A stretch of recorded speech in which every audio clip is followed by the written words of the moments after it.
Part 4. What's next? Living 8-circuit yoga.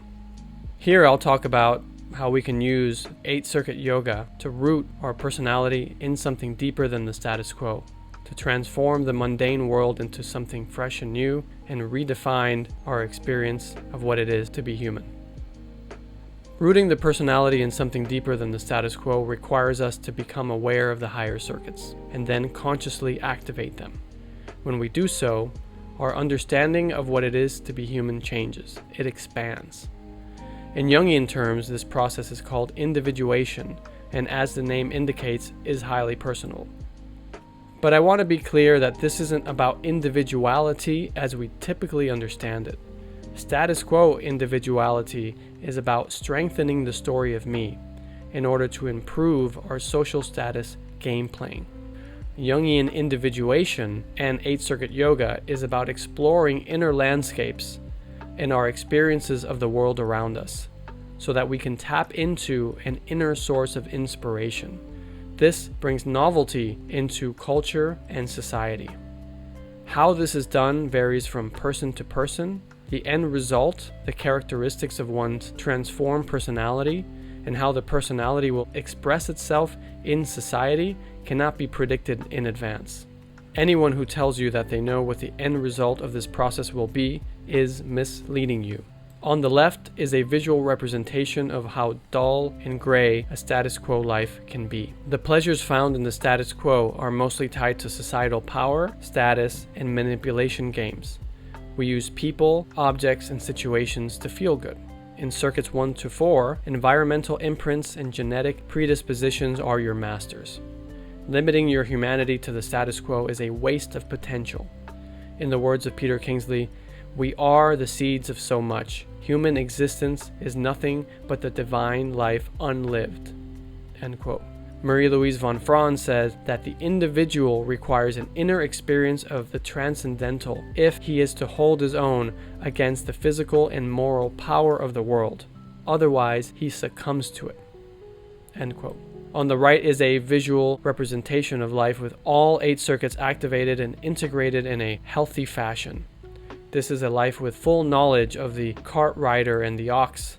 This creates a personality rooted in something deeper, more whole, less divided, and divinely human. To live this way, we must activate the higher circuits and do so in a responsible manner. And then once activated, we must integrate the experience of the higher circuits into our daily lives in gentle, healthy ways. Turn on, tune in, drop out was a phrase popularized by Timothy Leary in the 1960s. This phrase became a rallying call for social revolution inspired by psychedelic drugs, and that's how usually it's referred to these days. But the meaning of this term was much more esoteric and transformative. In 1967, Leary gave an awesome lecture at UCLA. You can find it on YouTube. He described the importance of finding one's true inner sacred self. And once we make this discovery, he says, we'll eventually drop out of the status-obsessed, robotic routines and social power games that run society. To some, this slogan sounded like he wanted everyone to dramatically drop out of every responsibility in their life. There was a huge backlash against Leary, and the US President Richard Nixon called him the most dangerous man in America. But in actuality, looking back, without the politics and hysteria of the time, it's easier to see that what he was proposing was more subtle and individual. In our own way, each of us must quietly, aesthetically, tastefully, respectfully, and gradually drop out of our circuit 1 to 4 routines, roles, and behaviors. But how exactly does one do this? I can answer that by using this very slogan, turn on. This means we need to activate circuit 5. Then turn on the higher circuits. Tune in. We need to tune in to the message of the divine archetypes and encounter the self within. Drop out. Once we've turned on and tuned in, we subtly, quietly, tastefully, respectfully, aesthetically, and gradually drop out of the robotic routines and social power games that run the world around us. Drop out means dropping out of status quo compulsions, emotional politics, and social definitions of who we should be. We don't necessarily have to change anything major in our exterior lives, like our job or where we live or who we spend our time with, although it is possible that these things will change. Turning on, tuning in, and dropping out all happen within your body. The body is the doorway to activating the higher circuits. You can start this process by turning on Circuit 5.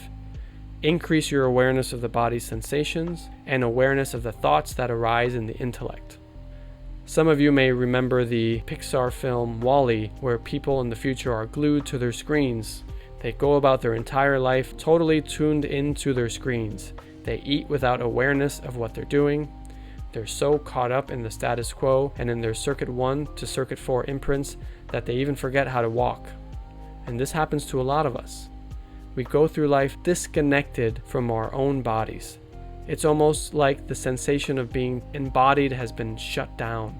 It's common for people to lose awareness of their living, breathing, sensory apparatus. It's almost as if we're just disembodied heads walking around. I covered these Circuit 5 activations back in the Circuit 5 section, but just want to put these back up on screen. The downside to most of these is that they require you to do something for Circuit 5 to activate. It's like you need to take action to get high. And with every high, there's a come down. Now, I'm not criticizing these activation methods. If this is how you turn on, go for it. It's wonderful to feel the peace of a Circuit 5 vibe of being in the present moment. But, and I'm just telling you how it is, become dependent or even addicted to your favorite Circuit 5 activation. If your favorite Circuit 5 activation is not consistently available to you, then you're stuck in the status quo. Speaking of getting high, let's dive into the subject of psychedelics finally. I've alluded to this a few times throughout the talk. They are such a hot topic these days. They're all over the news and social media. There are best-selling books. Psychedelics are a subset of hallucinogenic drugs whose primary effect is to trigger non-ordinary states of awareness. These are known as trips. Under the right circumstances, these trips can cause mild to incredibly strong higher circuit activations. The classical psychedelics and the psychedelics with the largest scientific and cultural influence are mescaline, LSD, psilocybin, and DMT. Marijuana is understood to have some psychedelic properties as well, but unless combined with other activation activities, it mostly activates Circuit 5 and stays contained. Ancient cultures, and not just indigenous cultures, regularly use psychoactive drugs as sacraments. In recent years, many of these substances have proven to be incredibly beneficial in therapeutic sessions. Some of the research results have been pretty remarkable, and the media has been promoting psychedelic use. These substances may be the most bang for your buck, most effective way to enter the higher circuits. There may be cases where a person is so stuck in their Circuit 1 to Circuit 4 mindsets that responsible therapeutic and legal use of these substances is necessary to elicit a breakthrough into higher circuit experience. But I've come to understand that psychedelics should be considered as an intervention. Alan Watts said, "Once you get the message, hang up the phone." Abrasive is a word that comes to mind when I think of the power of psychedelic trips. With psychedelics, one gets pulled into the higher circuits, sometimes rather forcefully. There often isn't a lot of context for what you're experiencing, and depending on the substance you've taken, it could go in various different ways. A typical way is like you're starting off with a Circuit 5 activation, you're feeling good, things around you seem a little funny, you have some interesting or profound thoughts, and start hearing things that aren't there. Then the room could start melting around you, and perhaps you're now surrounded by strange entities, or the people around you have become strange entities. This experience could be frightening, for others inspirational and loving. Sometimes it could be both at once. Then everything around you could melt again, and suddenly you're out of your body in some ethereal realm. Sometime later, you're sitting back on your couch, dazed and confused. The next day, you're back at your desk at work, somehow trying to process it all. These experiences can be remarkable, but are temporary. This is a painting of Ram Dass by Alex Gray. To paraphrase Ram Dass, "I kept getting high, but no matter how much I took, I always came down. The fact is, these substances are not necessary for activation of the higher circuits. They may be the most powerful tool in the arsenal, but we don't always have to go all out. If you need to take a drive down to the grocery store, that doesn't mean you need a Formula One race car to get there. Here are some issues with psychedelics. First of all, they're illegal in many places, and there are serious legal consequences to possession and sale of these substances all over the globe. This is no joke. You can do serious jail time for just possession. This is a classic picture of one of Tim Leary's arrests. Second, physical safety. The traditional psychedelics like mescaline, LSD, psilocybin, and DMT, if pure, do not seem to cause overdoses like alcohol, stimulants, opiates, barbiturates. But the illegality of these substances contributes to not knowing exactly what you're taking. You think you're taking LSD, but you could be taking something harmful. These substances need to be used in the right environment, an environment conducive to a positive, enriching experience. This goes a long way to a healthy, stable activation of the higher circuits. This includes being surrounded by the right people who will make sure you stay safe. This is why psychedelics are now used in professional therapeutic sessions, and this is a very promising thing. Leary called this having the right set and setting. Hallucinations can easily cause you to panic or behave in a bizarre way. You could get hurt, you could hurt someone else, or end up arrested for public disruption. 3. There is a real risk of psychological harm, especially for those already suffering from mental health issues, high stress, or trauma. If you have a history of paranoia, schizophrenia, or any mental illness, avoid psychedelics. If you are on some forms of medication, such as antidepressants, for example, be very careful to do your research before consuming any of these substances. You can die. 4. Marie-Louise von Franz cautioned against psychedelics with a different kind of concern, and that is that people who take psychedelics are often catapulting themselves into powerful experiences they have no appropriate preparation for. Encounters with the archetypes can be like tapping into a powerful electrical circuit. These are elemental forces within our psyche and the physical world. Encountering them in the middle of a mosh pit at a rock concert while chugging beer isn't conducive to union with the divine. Ayahuasca, the powerful psychedelic indigenous brew I mentioned back in Circuit 6, comes with a lot of cultural baggage. Those that go to South America or secretly attend ayahuasca ceremonies elsewhere participate in rituals that they often don't truly relate to or understand. It's like one is play acting along and then vaulted into this incredible higher circuit experience. The juxtaposition of those two things can create confusion and a sense of falsification to the experience. And not everyone does well when they come back to status quo society. Some struggle to reintegrate into a society that wants nothing to do with higher circuit experiences. 5. Sometimes psychedelics don't produce any substantial change in someone. I've known plenty of people who have taken psychedelics frequently and they've had a lot of fun or weird experiences, but they aren't much better off than they were before. As I just mentioned, people often take these substances at music festivals. These people don't automatically leave Coachella or Clockenflap or Glastonbury enlightened gurus. There was a study that journalist John Ronson reported on where imprisoned criminal psychopaths were given LSD and some unique forms of communal therapy. Many of the psychopaths reported having incredible positive breakthroughs. Once released from prison, the psychopaths actually reoffended at rates higher than those not in the program. Some of these guys actually murdered people after LSD therapy and admitted to having faked mystical experiences and life-changing revelations in order to make the prison officials happy. So no matter what you hear in the mass media or online, these substances are not a quick fix to your problems. LSD was at the root of Silicon Valley culture, Steve Jobs being one of the most famous users. And the tech industry has taken psychedelics out of their therapeutic and sacramental contexts and reduced them to productivity tools to increase corporate profits and gain a creative edge over competitors. It's great to see marijuana legalization and decriminalization in many parts of the world, but I'm concerned this plant is being co-opted by corporations. Some are reducing it to a pharmaceutical drug, some reduce it to a party drug like alcohol. So, as amazing as psychedelics can be, I have to be the party pooper. Folks, transcendent experiences can be had without drugs. Consider the practices of medicine people around the globe. Their practices, which some call shamanism, are designed to induce an experience of union with the cosmos, wherein the cosmos itself seems to speak. Shamanism is an activation of the higher circuits, and some studies show that in like 90% of the world, the altered states of consciousness in shamanism are obtained through monotonous sounds like percussion. This is most typically done with a drum, but also sticks, rattles, and other instruments.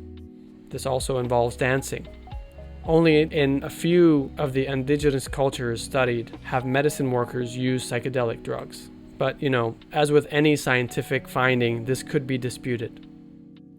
Psychedelics can be extremely helpful for many people in the right set and setting, but they're not essential for higher circuit activation. Many mind-altering drugs are legal. Tobacco, caffeine, alcohol, painkillers are the socially sanctioned drugs of today. Terence McKenna and program host Jeffrey Mishlove had a fascinating exchange in the early 90s about how society legitimizes certain drugs. This interview can be found on YouTube. The following points are taken from or inspired by that conversation. Society happily accepts whatever drug dependencies enable the status quo. Caffeine is a perfect example of this. Caffeine stimulates the nervous system and activates the lower circuits. Caffeine allows people to play social games in a more alert, confident fashion. Caffeine is also incredibly habit-forming and brings about anxiety, restlessness, tremors, irregular heartbeat, and trouble sleeping in many people. When coffee was first introduced in Western culture, it was considered a very powerful, almost hallucinogenic drug. Some people would drink it in coffee houses late at night, and it was considered a risque thing to be involved in. Coffee quickly became normalized and turned into a corporate productivity drug. McKenna asks, who can imagine the modern industrial office without coffee? Even the most stingy companies will make sure there is a coffee machine at the office. Its current use is far from its original use as a sacramental drug in Ethiopian native rituals. Tobacco was also initially used as a sacramental drug. It is still used as such by some indigenous cultures. Tobacco use seems to activate a mild circuit high in some people. It takes the edge off the status quo, and it's widely abused. I'm sure we all know by now how habit-forming and physically harmful abuse of tobacco can be, so no need to go into that. Alcohol has also been used as a religious sacrament for millennia. People still drink sacramental wine every week at Christian services. Despite some real downsides and dangers, alcohol is the party drug of choice for the status quo. Alcohol allows for a general lack of inhibition that can provide both a sense of circuit 1 safety and also expose imprints in other lower circuits. This can lead to uninhibited behavior that can be outright harmful to oneself and others. Lastly, pharmaceuticals like opiates and barbiturates can activate a circuit 1 state of warmth, safety, and calm, but this is a false safety. Using painkillers to temper circuit 1 anxieties has its limited use, but long-term reliance is just plain unhealthy. Avoidance and repression of circuit 1 anxieties only leads to more pain and suffering in the long run. These medications seem to get stronger all the time, and some people's tolerance continues to grow, while others are dying of overdoses in large numbers. Abuse is rampant all over the world. This is considered a crisis. Abuse of these legal methods of consciousness change are keeping us stuck in the status quo, in the lower circuits. An ideal scenario is where someone can activate the higher circuits and be able to reflect on the relationship with these substances, then find the right balance for themselves. Stan and Christina Groff developed what they call holotropic training as a legal alternative to psychedelic therapy. They claim that people experience higher circuit activations similar to psychedelic experiences, by engaging in intense breathing exercises set to music. Often participants are asked to draw a mandala after the holotropic practice. Similarly, Many Westerners have taken up exotic breathing exercises they say are based on Hindu Kundalini yoga. You'll find many videos like these on YouTube. It's my understanding that these practices are very intense and potentially hazardous for those who have heart issues, high blood pressure, family history of aneurysms, and a predisposition towards mental health issues. There's an old lecture where Ram Dass tells the story of an intense holotropic breathwork session where he was totally freaking out. I'm sure there are people who have had very positive experience with these techniques, but to me they seem very risky and unnecessary.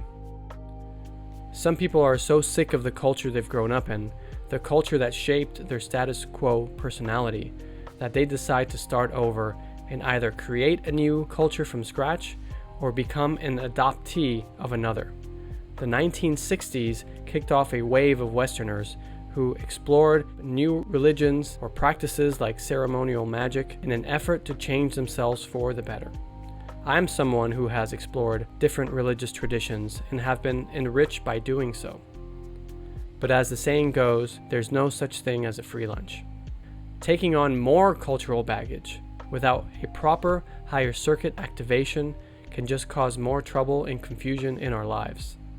Jung cautioned Westerners about taking up exotic religions and philosophies.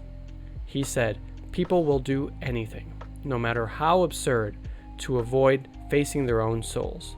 They will practice Indian yoga, observe a strict diet regime, or mechanically recite mystical texts from the literature of the world, all because they cannot get on with themselves and have not the slightest faith that anything useful can come out of their own souls." End quote. Warnings like this one help me navigate my own moments of confusion about how to live my life after powerful personal experiences and encounters with new religions and philosophies. An older American once came up to me during my visit to India. I knew her for a short while as an acquaintance. She was really steeped in Hinduism, even though she was a Caucasian lady and probably raised Christian. She often dressed in Indian garb and sang Sanskrit chants for hours every day. She told me that she was very frustrated and said, "I don't understand how you've had all these experiences. I've been doing everything right, yet nothing happened." I think her case should serve as a warning for those of us who attempt to force change in our lives through taking up exotic cultural and religious beliefs and practices. You can't just pick up a new belief system and start worshiping the goddess, Christ, or Krishna, or Buddha if you don't genuinely feel it. If activating higher circuits is what you want to do, looking within is the way to do it. After higher circuit activation, you might feel drawn by archetypal representations in other cultures or religions. This may result in you participating and sharing in wonderful cultural exchanges. Great. But these new exotic cultures, religions, and philosophies are not a solution for your troubles. They aren't some final destination where you'll find permanent happiness. The early Greek philosopher Empedocles said that the endlessly repeating of the same routines, day in, day out, is no way for people to hear or consciously grasp the things that I am teaching. End quote. To truly begin to reorient one's life, one must activate Circuit 5 in a stable, healthy, and sustainable way. Doing so can gradually open the door to higher circuit activations. Paradoxically, the most methodical, steady, and safe way is by not doing anything at all. You see, first you need to tap into what's inside. Physically stilling the body and observing what happens in the intellect is the way inside. This is the way to explore your inner and outer world as if you're watching a movie. It's as if you're mining for gold or drilling for oil. The archetypes are waiting. They're available, and they're willing to make contact. You probably haven't noticed their outreach because you've been so busy with your status quo life. Once you've activated Circuit 5, the likelihood of becoming aware of Circuit 6 goes up considerably. And if you encounter the archetype of the divine feminine in a high Circuit 6 state, you can then create a personal relationship with it. After this, external actions like going to church, kneeling, praying, getting down on the floor, and take on a deeper personal meaning, even if they might seem awkward still. All that is required to recognize the self is to be still. This is a quote from Ramana Maharshi. He said he became aware of the self by laying down on the floor and becoming very still. In mindfulness meditation, a practice popularized in recent decades by Jon Kabat-Zinn, it is recommended that people sit non-judgmentally and become aware of what comes up in the mind. Zen and Buddhist meditation practices are the predecessors of this mindfulness meditation movement. But frankly speaking, I must say these practices are so burdened with cultural, religious, and even sometimes superstitious ideas that I think they're not helpful to most secular people. Peter Kingsley's approach is an ancient technique called incubation. This image is an ancient representation of incubation.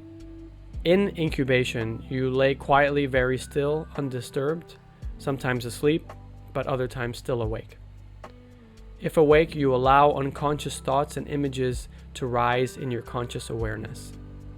In ancient Greece, there were centers of healing, mostly dedicated to a pre-Christian anthropos figure called Asclepius. One would go to an Asclepius temple and spend a few nights, probably underground. This anthropos figure would visit people in their dreams, a Circuit 6 activation, and he would provide advice that promoted healing. This is all very similar to Jung's approach to the higher circuits. Jung's way of working with patients and way of turning them on to the higher circuits was to discuss and explore representations in their dreams, and then bring their awareness to symbolism and synchronicities in waking life. He did the same himself, but another technique provided him access to Circuit 5 and Circuit 6 on a regular basis.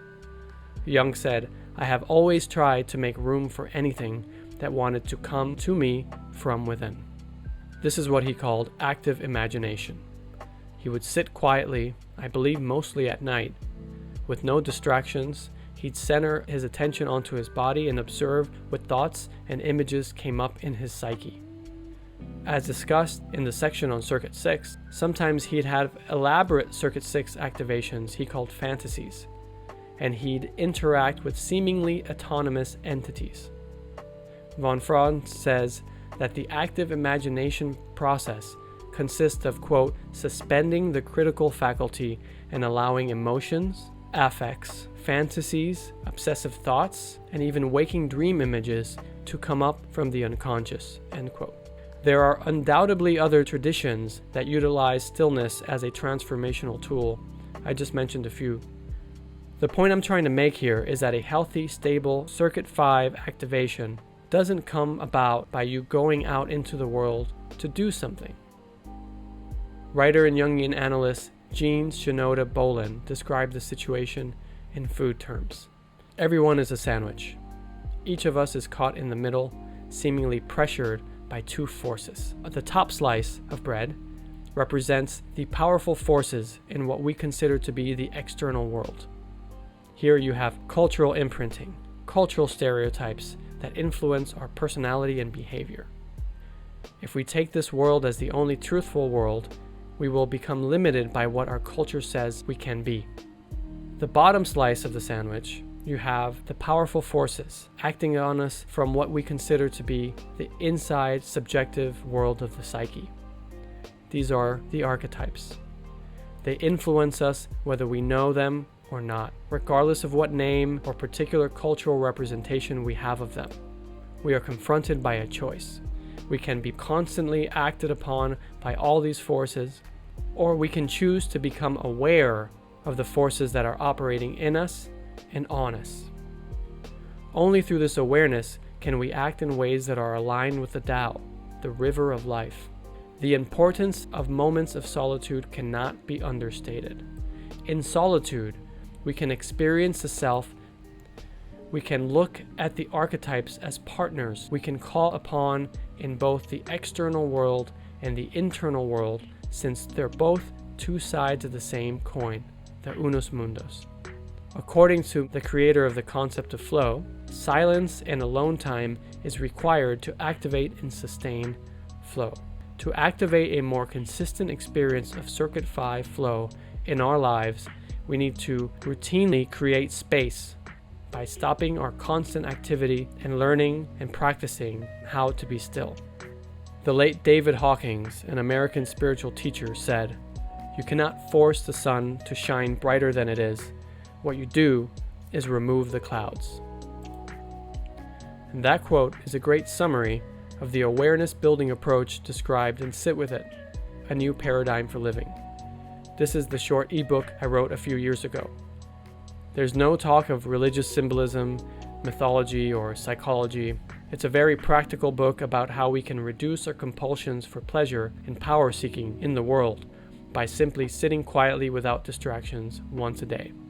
Now, this is easier said than done. Discomfort is felt in the body the moment we try to sit still, and thoughts begin to flood the intellect. An important concept to understand is that the discomfort in the body can be understood as a messaging system.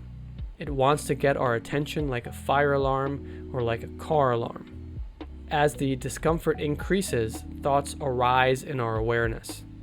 These thoughts try to solve that discomfort. The thing is, that discomfort is a message, it's not a problem to solve. Discomfort is a call for us to pay attention to the body and enter our inner world. If we sit still, once a day, every day, we have an opportunity to observe these powerful sensations that arise in the body and observe the thoughts that arise in the intellect. Over time, we can come to realize that the sensations in the body and the thoughts in the intellect operate independently from the observer. They are part of you, but not all of you. You are the observer, and you are something much more vast, something much more expansive. The experience of living from the vantage point of the observer, an observer that has a body and has thoughts, but is also separate from the body and separate from the thoughts, can change our relationship to the people, things, and situations in our lives. I won't get too much into Sit With It, since that's a whole lecture in itself, but I'll mention a few key points. In Sit With It, our relationship to the people, things, and situations in our lives is described by what I call the life wave. A fast wave basically means we're caught up in the world, addicted to activity. A regular practice of stillness and observation of the body and thoughts that arise in the intellect will over time slow our wave. Living a slower wave life allows for more and more opportunities for Circuit 5 to be activated without us having to become addicted to some activity that gets us high. If you genuinely want to activate Circuit 5 in a safe, legal, and stable manner, I recommend that you read the ebook or at least watch some of the Sit With It videos on the website to get started. If you don't want to do either of those things, then maybe at least give this a try. Sit in a quiet place for at least 3 minutes. Stay still. Observe the sensations in the body. Observe the thoughts that pop up in the intellect. Become aware of the automated thought routines that come up time and time again. Become aware of what sensations arise in the body time and time again. And then go about your day as usual. The next day, sit again. And repeat this practice every day. Over time, you may be able to sit for longer periods, allowing for more time for you to become acquainted with your body and your robotic thought routines. Let sitting become your baseline practice of Circuit 5 activation. As you go about your day and live your life as normal, there will be other Circuit 5 activations that may work for you. If you feel called to extreme sports, Hindu chanting, Tai Chi, psychedelics in a legal, safe location, cool, great, go for it. But always come back to the sitting practice. This ensures that you are activating Circuit 5 in a consistent, gradual way. After doing this practice for years, I have become much better at knowing when I'm in a particular state. Am I being driven by Circuit 1 anxiety? Am I battling for Circuit 2 status? Am I feeling Circuit 4 shame? am I feeling a circuit 5 high? I created this pie chart to visualize how I'd like to be spending most of my waking life. I posted this at my workstation and kept it as a screensaver on my phone. Most of the time I spend in the higher circuits is in circuit 5, with unpredictable brief entries into circuit 6, 7, and 8. The borders between the first 4 circuits and the higher circuits are labeled with an F. The F stands for fear or faith. For me, the only meaningful definition of faith is trust. I don't buy into the idea of blind belief. For me, this is trust in the archetypes and trust in the self. When I cross over from turned on awareness to the status quo, I feel fear. When I cross over from the status quo to turned on awareness, I feel faith and trust. This is what's been working for me. Find your own balance. You want to get the balance right depending on your life situation. It's important to note that this isn't about chasing higher circuit highs. It's not about staying high, especially not through compulsive behavior. It's actually the opposite. The message of Sit With It is that letting go and slowing down our worldly activity can activate the higher circuits in a non-compulsive, pleasure-seeking way. Author Tom Hartman's approach is to, quote, live on the edge between this world and that world of spirit, end quote. As a human being, it's probably not wise to push yourself to go too far in either direction. We don't want to use spiritual, higher circuits driving to avoid the realities of day-to-day life. For example, John C. Lilly spent way too much time in the highest circuits, losing his foothold in the world. My favorite Lilly quote is, "The thing about insanity is that it's inward sanity. There is outward sanity, that is what society has, and if you have too much insanity, they'll lock you up," end quote. Some of the most supposedly authentic gurus and masters often behave in bizarre ways, and at times they seem to barely be able to function in society. This was the original characterization of Yoda. He was a crazy and incredibly wise hermit. Many simply thought Hindu guru named Karoli Baba was a madman. People have recounted how he'd sometimes sit on human excrement in the road and like to meditate next to the latrines. Often he seemed not to care where he was or what was happening around him. This is probably not what we want to do. I don't think it's conducive or maybe even healthy for most of us in modern day life. So I'll say the following. If this seems too detrimental or too far-fetched or too far out, if this might disrupt the stability in your life, then outright forget about engaging the highest circuits. It may be enough to just learn ways to activate circuit 5.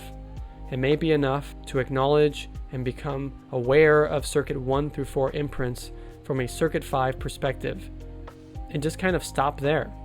You do your best every day, and perhaps try to develop a daily sitting practice.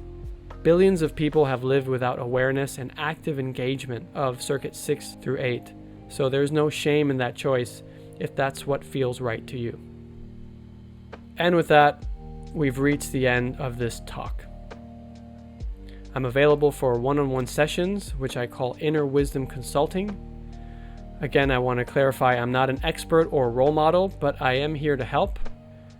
Here are the kinds of things we can discuss in person or on a call. I don't charge, but I do accept lunch or coffee donations. You can schedule a session with me on the website www.sitwithit.net. So thanks for listening. I wish you well.